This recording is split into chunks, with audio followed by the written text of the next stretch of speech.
É o seguinte: avalie o homem pela sua obra e não por aquilo que ele deixou de fazer.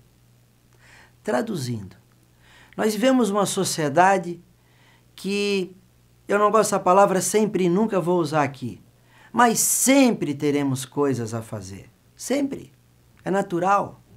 E muitas vezes as pessoas, na falta de empatia, adoram criticar.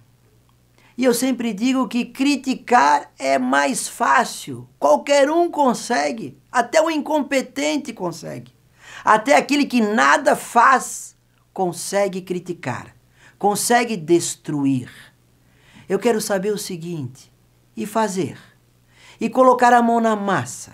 E fazer bem feito? E fazer diferente? Então, meus amigos, temos que avaliar a obra pela obra e não por aquilo que não foi feito. Se eu faço um prédio, eu avalio o prédio e não quantos prédios eu poderia ter feito. Se eu faço uma coisa bem feita, eu avalio a coisa bem feita e não aquilo que eu não fiz. Para quem não está me entendendo, vamos ver se você compreende. Uma pessoa fez algo que você achou lindo. Ao invés de você dar uma injeção de entusiasmo, o que você faz?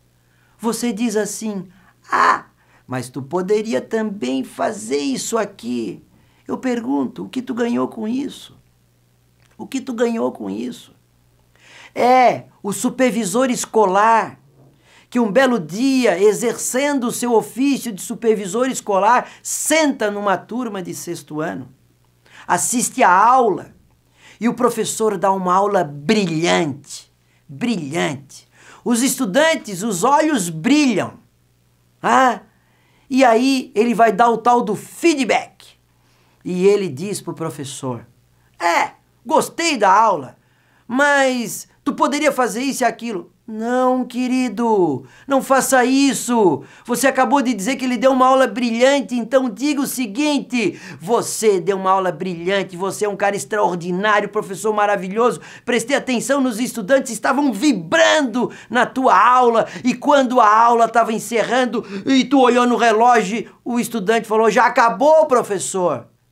E quem sabe, depois de você agigantar o cidadão, você pode até dizer o seguinte: mas se tu fizeres isso um pouco a mais. A mensagem é essa: não avalie a obra por aquilo que o cidadão deixou de fazer ou não fez. Avalie a obra pela sua grandiosidade em si. Eu tenho para mim que, se nós lermos a sociedade que vivemos hoje a partir desta lente, nós teríamos uma sociedade muito mais saudável.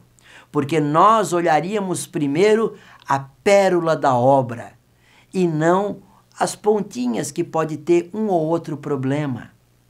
Pense nisso, porque eu não tenho dúvida que a sociedade saudável tem a ver com a mensagem positiva que a gente dá a essas pessoas que vivem a sociedade. E todo mundo às vezes gosta, pensando que ser crítico é algo que precisa ser feito discordando. Não. Ser crítico é falar a grandiosidade da pérola e depois um pouquinho a mais, se for o caso. Pense sobre isso, porque se você colocar isso na sua prática diária, não tenho dúvida, tua vida vai melhorar e o universo vai conspirar. É o seguinte: um grande abraço, um beijo no coração, e a educação transforma.